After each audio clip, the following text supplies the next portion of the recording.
Hello everyone, welcome back to our channel. I'm deeply grateful to share this space of learning, reflection, and inner transformation with you. Today, we are going to delve into a profound yet often misunderstood truth: impermanence. This isn't just a philosophical idea floating around in spiritual circles. It's the very heartbeat of existence, the thread that runs through every breath, every moment, every loss, and every joy. Let me ask you something that cuts to the core. Have you ever found yourself clinging to a moment, hoping it would last forever? Have you ever feared that something beautiful in your life might come to an end? Or maybe you've experienced the opposite, a painful situation that you thought would never go away, only to wake up one day and realize it's gone, or at least softened. This is impermanence at work. But understanding it on an intellectual level is not the same as living with it in your bones. Today, we are going to explore how truly seeing impermanence, not just as a Buddhist concept, but as a lived experience, can liberate us from fear, attachment, and suffering. We'll look at how it helps us move through grief, how it opens the doors to real presence, and how it allows us to live not in denial of change, but in dance with it. This is not about becoming numb. This is about waking up. Let me begin with a story. A middle-aged man, respected in his community, seemed to have everything: family, career, wealth. Yet one day, everything started to unravel. His mother passed away suddenly, his business took a sharp downturn. His children, growing up, began to distance themselves emotionally.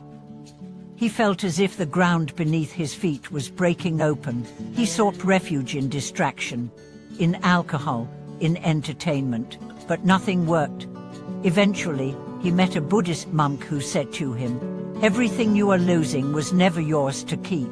These words hit him like a storm. At first, he felt angry. How could such a simple statement be anything but cold? But as he sat with it, a quiet understanding began to bloom. He began to see that his suffering wasn't caused by loss itself, but by the expectation that what he loved would never change. The monk guided him through meditation, through study, and through silence. And slowly, he began to embrace impermanence, not as a curse, but as a teacher. This man would later say, "Impermanence didn't break me, it broke open my illusions." This is the essence of the Buddha's teaching. All conditioned phenomena are impermanent, whether it's our body, our relationships, our careers, or even our emotions. Nothing stays the same. Everything that arises will pass away. This isn't meant to depress us. It's meant to wake us up to reality, so that we stop building our identity and expectations on shifting sands. Why is this so hard for us to accept? Because deep inside, we crave stability. We want love to last forever.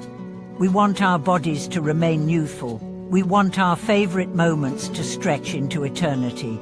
But reality doesn't work that way. When we ignore impermanence, we set ourselves up for inevitable suffering.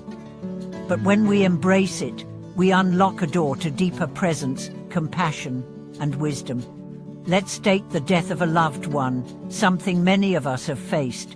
In the moment of loss, grief can feel like a tsunami. But over time, if we allow ourselves to feel fully and also reflect, we may begin to see that love itself does not die.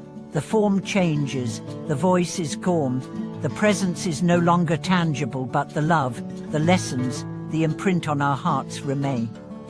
Impermanence doesn't erase what's meaningful. It simply invites us to hold it with open hands instead of clenched fists.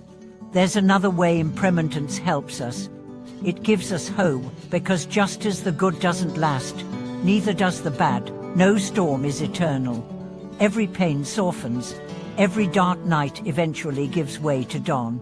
When you're in the midst of despair, remembering impermanence can be the very thing that keeps you going.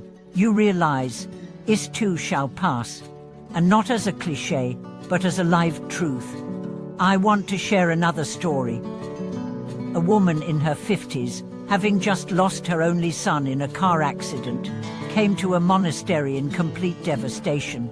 She couldn't eat, couldn't sleep, couldn't even cry anymore. A compassionate monk welcomed her and sat with her daily, saying nothing for hours. One day, he poured her a cup of tea and said, "You carried him for 9 months.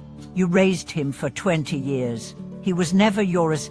He was a gift, a beautiful, impermanent gift." She wept, but this time not from pain, but from understanding. She had been holding on, trying to freeze time. But now she began to let go, not of love, but of resistance.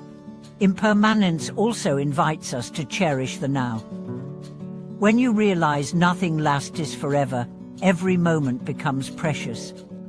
The laughter of a friend, the smile of a stranger, the way the sunlight falls across the floor, these become treasures, not because they're permanent, but because they're fleeting. Presence is born from the awareness that this moment will never return. In our consumer society, we are trained to chase permanence through possessions, status, and control. But everything we buy, everything we build, will eventually change. The antidote isn't detachment in the cold sense, but a warm-hearted awareness that clings to nothing and honors everything. You can love without attachment. You can care deeply and still let go. For those walking the spiritual path, impermanence is the gateway to wisdom. When you sit in meditation and observe your breath, your thoughts, your sensations, you see change happening in real time. A thought arises and fades, an itch appears and disappears, an emotion swells and softens. This direct perception of impermanence transforms knowledge into knowing. You no longer just believe in change, you see it, feel it, breathe it. The Buddha compared life to a dewdrop on a blade of grass, glistening briefly before it vanishes in the morning sun. But what a miracle that drop is. It reflects the whole sky, and so do we. Our lives may be short, but in them lies the potential for boundless compassion, wisdom, and transformation. That's what makes impermanence not a tragedy, but a call to awaken. I want to leave you with a reflection.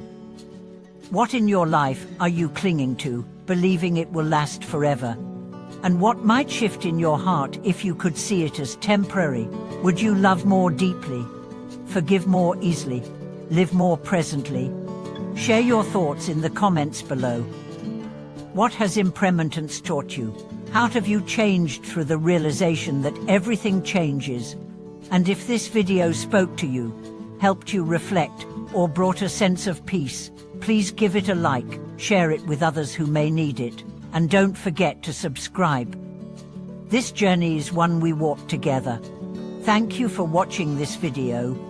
May you find freedom in the truth of impermanence, and may that freedom lead you to a life of deep compassion and unshakable peace.